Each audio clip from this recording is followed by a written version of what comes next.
कंठ एवं मोर परम बंधु दीर्घ दिन बहु घनिष्ठ बंधु प्रोफेसर डॉक्टर विजय कुमार शतपथी महोदय को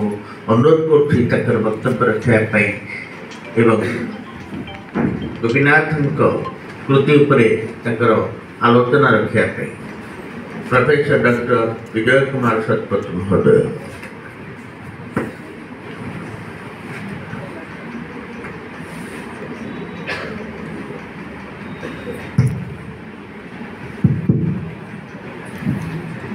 माननीय सभापति प्रिय बंधु प्रोफेसर डॉक्टर इंजीनियर प्रभाकर स्वाई महोदय सारणा संसद प्रतिष्ठाता एवं उपदेष्टा विशिष्ट लेखक श्रीयुक्त सहदेव साहू महोदय पूर्वतन चीफ सेक्रेटरी एवं प्रिय बंधु एवं विशिष्ट आलोचक आम साहित्यर जड़े धुरीण स्रष्टा प्रोफेसर जतिन नायक महोदय प्रख्यात कथाशिल्पी गोपीनाथंकर दुई सुयोग्य पुत्र प्रोफेसर ओंकार महांती एवं अमृत महांती महोदय एवं गोपीनाथंक पुत्र बंधु प्रोफेसर निवेदिता महांती महोदय विशिष्ट विद्वानगण संजीत बाबू जे आम परिचय दौले आपण समस्त नमस्कार। मु संक्षेप गोपीनाथ संपर्क में आपण 15 मिनिट भितर मु मंच एवं नाटक सहित मोर संपर्क गोपीनाथ नाटक लिखिं किंतु से एक स्वतंत्र चर्चा से विषय को मुझे नहीं किंतु गोटे जोड़े अनुभव विषय कह 1992 मसीहा कथा जड़े छात्री से मो पाखे एमफिल डिसर्टेशन कर गोपीनाथ संपर्क से आज नहांती से हेले चैतन्य माझी झील तार ना लिपि माझी लिपि हेम्ब्रम सेठू मुझे कहली बोली लिपि तुम्हें जाओ और गोपीनाथ महांती को साक्षात कर से कहला एत बड़ लेखक से कौन मुझे प्रश्न पचारि कौन कहे मत डर लगुच सापर से गला मुझे लिपि जा सारा मत कह संपर्क मैं कहला गली सकाल 8टा 8:30 हम बगीचारे से गछ मूले खत दौथा पानी दौथा ये जाए गेट पाखे पहुँचला बेलू कहले माँ तू किए मो घर हूँ बारिपदा मुझे डिसर्टेशन आपण संपर्क कर पीएचडी मत करी सार कौन मत पठे आप ना तू घर बारिपदा ना हाँ फिर गोपीनाथ महांती डाक पकड़े पत्नी को भाई शुणुच सिमिलपाल जंगल गोटे सारी आम ये भुवनेश्वर को उड़ी आसी मत एक कथा जो लिपि कहला मुझे कहली गोपीनाथ ही केवल ये कथा कहीपर आउ कहीं एपरी जो निबिड़ जीवन संपर्क जो अनुभव এটা केवल गोपीनाथ महांती अच्छी फकीर मोहन सेनापति आखि लंबेले भर बहुत औपन्यासिक उपन्यास लिखिं गल्प लिखिं किंतु सर्वाग्रे उभा हमें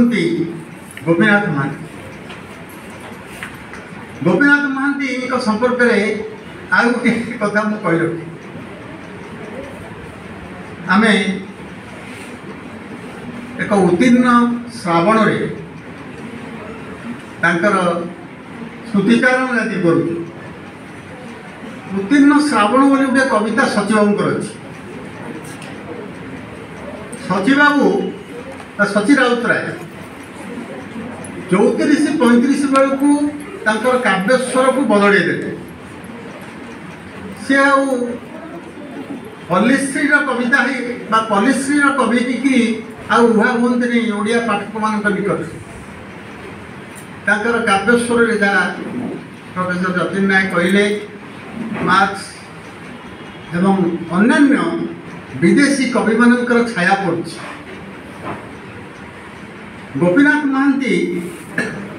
ଉତ୍ତୀର୍ଣ୍ଣ ଶ୍ରାବଣ କଥା କହୁଥିଲି। ସେ କବିତା 2-3 ଲାଇନ୍ ମୁଁ କହିଦିଏ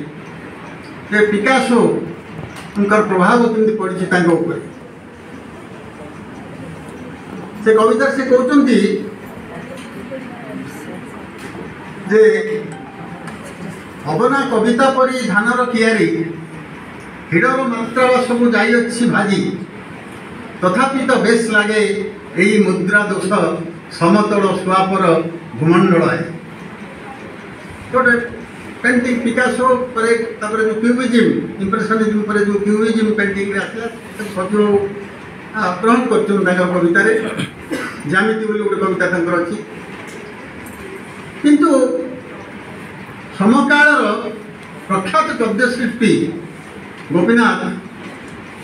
परंपरा सहित पुरोदृष्टिर जो निबिड़ समन्वय कर अभूतपूर्व भाव।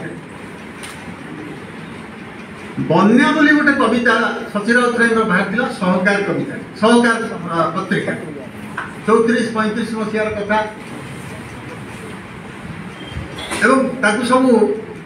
आलोचक मैंने आलोचना कले गद्य कविता बोली फ्री वर्स रे लेखा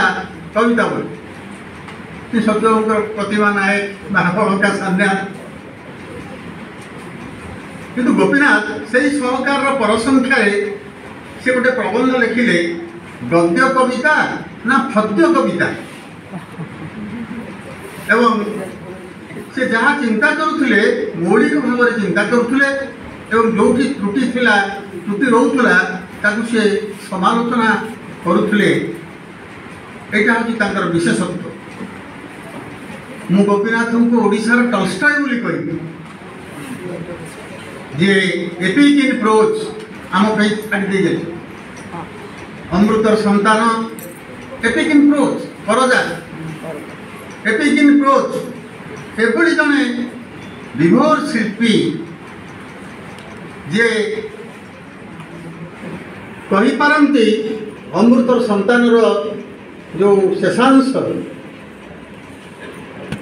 माँ ता छुआटी की काखे चलती पहाड़र शीर्ष आड़ को उदयान सूर्य को चाही से भावुची जीवन रे स्वाद अच्छी मरण नहीं। यहाँ हूँ समग्र गोपीनाथ साहित्यर विशेषत्व। जीवन में मृत्यु नहीं स्वाद अच्छी एवं से स्वाद गोपीनाथ अनुभव करती बांटी जहाँ टलस्टॉयंकर साहित्य कृति देखा जाए। टलस्टॉयंकर प्रख्यात कृति वार एंड पीस बा आना कारेनिना भली रिजरेक्शन भली से गद्य महाकाव्य रचना कर बड़मूलकर से महाकाव्य आधुनिक जीवन महाकाव्य दानापाणी उपन्यास गोटे चाकरी जीवीर जो वृत्तांत से थोदे जा गोटे प्रकृत मॉडर्न एपिक से architect of modern Odia prose जहाँ कहले जतीन नायक कला शक्ति बोली जो प्रबंध ताको आपण अनुसरण करूँ